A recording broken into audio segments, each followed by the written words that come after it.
Sud Radio Berkov dans tous ses états, le fait du jour. Iseult qui chante effectivement Iseult. Alors aujourd'hui, on l'a dit, on est lundi 4 mars et c'est la journée mondiale de lutte contre l'obésité. Anne-Sophie Joly, bonjour. Bonjour. Vous êtes fondatrice du collectif national des associations d'obèses et vous venez de publier chez Solar avec le journaliste Richard Zarzavadjian, « Je n'ai pas choisi d'être grosse ». Donc ce n'est pas un choix d'être grosse, alors c'est quoi? Pourquoi aujourd'hui, effectivement, vous avez pris le besoin de prendre la parole et l'écriture?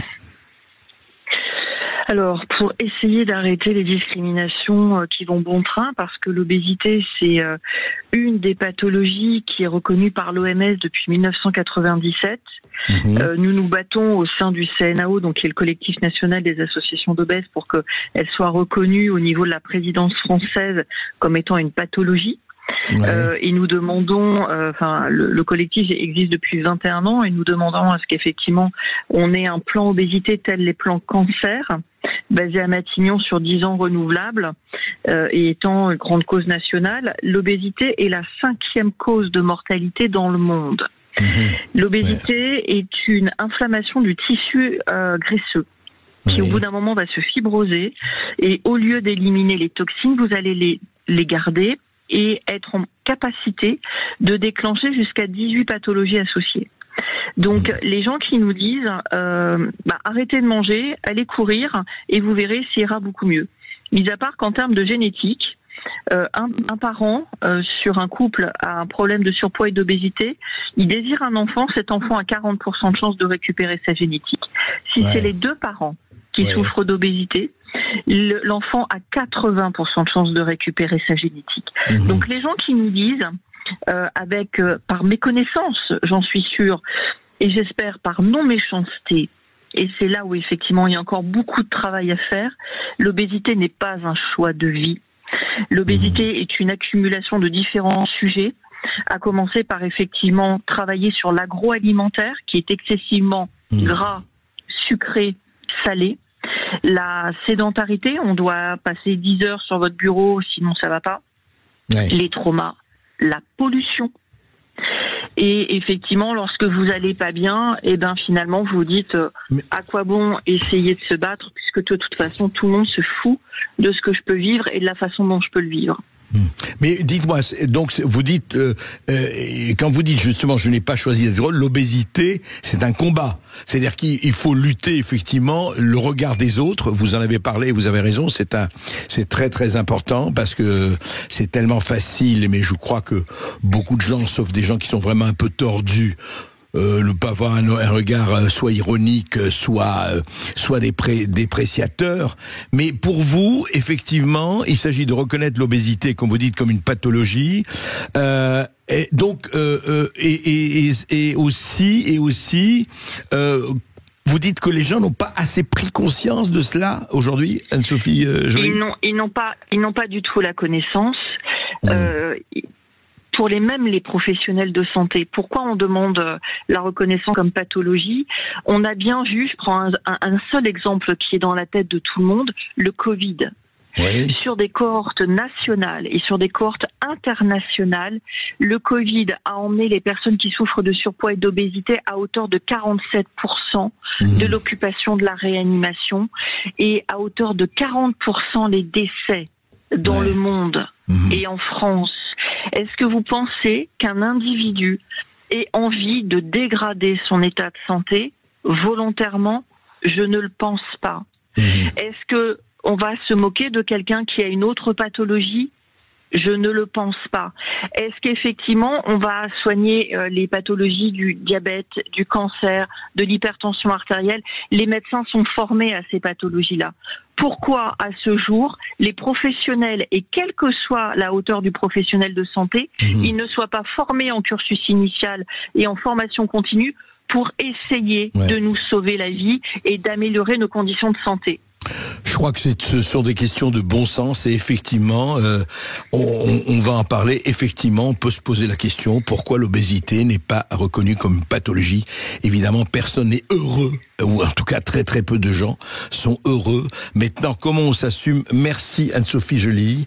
Merci à vous. Juste un dernier mot. Je vous en prie. Sachez que porter tous les jours 20, 30, 40, 50 kilos sur le dos sans jamais pouvoir s'en délaisser n'est vraiment pas un choix de vie. C'est pour ça qu'il y a autant de personnes qui font des régimes. Donc voilà. En tout cas, je dis à toutes celles qui se battent en permanence, ne lâchez rien et pensez à vous et soyez heureux. Toutes celles et tous ceux. Et tous ceux, évidemment.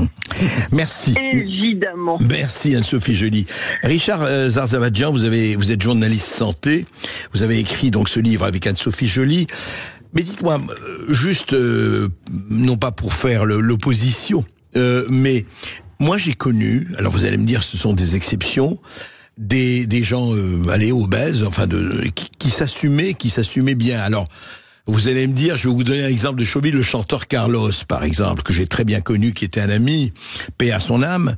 Est-ce qu'il n'y a pas aussi une possibilité pour des gens de s'assumer, ou c'est parce qu'ils ont ce regard des autres, qui effectivement très souvent peut être méchant ou encore une fois négatif.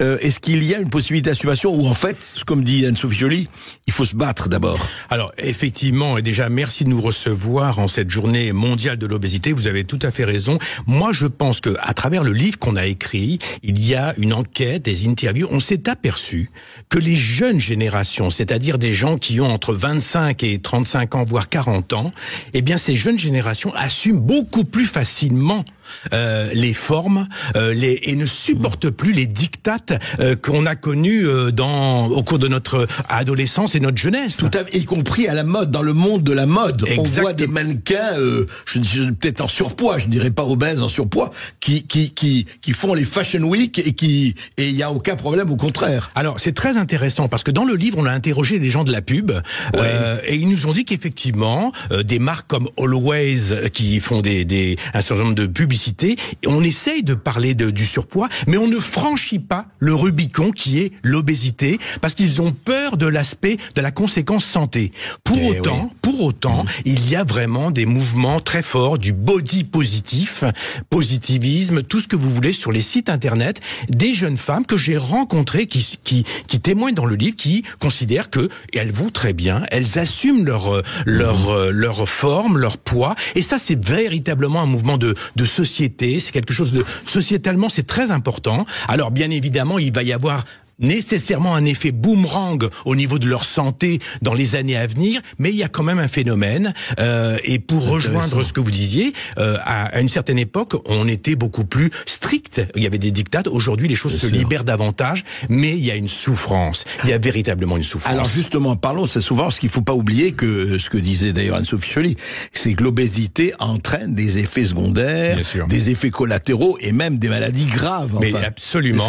Encore une fois, imaginez un seul instant, lorsqu'on est en surpoids, ça veut dire quoi? Ça veut dire qu'elle l'a bien dit, Anne-Sophie Joly, il y a un tissu adipeux, de la graisse, non seulement au niveau du ventre, mais au niveau de tout le corps entier, au niveau du cœur, au niveau du cerveau, au niveau de partout. Donc il y a véritablement des pathologies qui vont apparaître, en tout cas apparaître beaucoup plus vite que s'il n'y avait pas eu d'obésité. Et donc ça, c'est un point important. Et la Covid en est un exemple, mais même d'autres maladies neurologiques. Je pense à l'Alzheimer. On découvre aujourd'hui un certain nombre de choses importantes qui sont liées à l'obésité.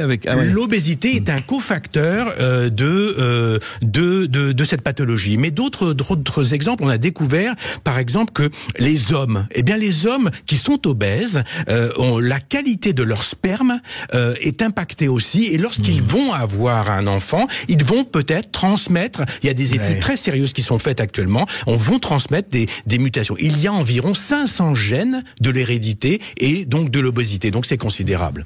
Et alors, est-ce que le regard quand même sur l'obésité, on a parlé de la mode, mais au-delà de ça, est-ce qu'aujourd'hui, parce qu'il y a effectivement beaucoup de gens ont pris conscience d'un certain nombre de choses sur lesquelles on ricanait il y a encore 20, 30, 40 ans, et sur lesquelles on ne ricane plus aujourd'hui, est-ce que ça joue, vous savez, le problème des places d'avion, on a vu, il y a eu des incidents en avion, ou dans le bus, ou dans le métro, etc.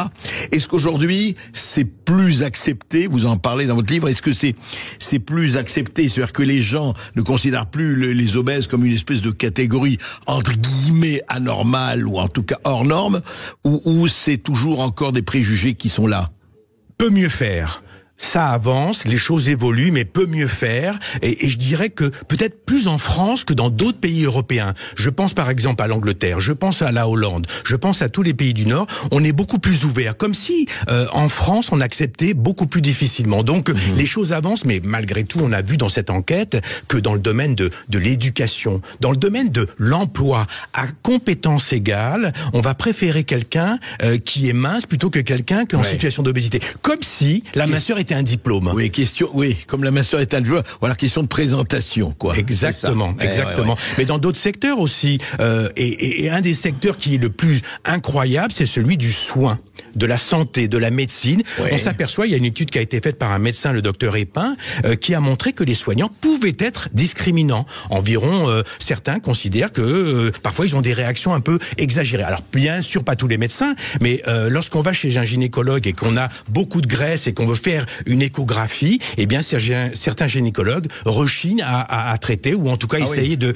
dire perdez un peu du poids. Mais une chose, dans l'enseignement de la médecine, est-ce qu'il y a une section, est-ce qu'on enseigne l'obésité? Est-ce que 2 à 4 heures par étude de médecine. C'est pour vous dire un 2 peu... à 4 heures pour les 8 ans de médecine? Exactement. Donc là, les choses vont changer, on part d'un point de départ qui est vraiment très pauvre. Les choses vont évoluer. Il y a des réformes qui sont faites pour que les nouveaux étudiants en médecine, les étudiants en médecine aient un regard différent, mais il y a beaucoup de choses à faire. Un exemple, André.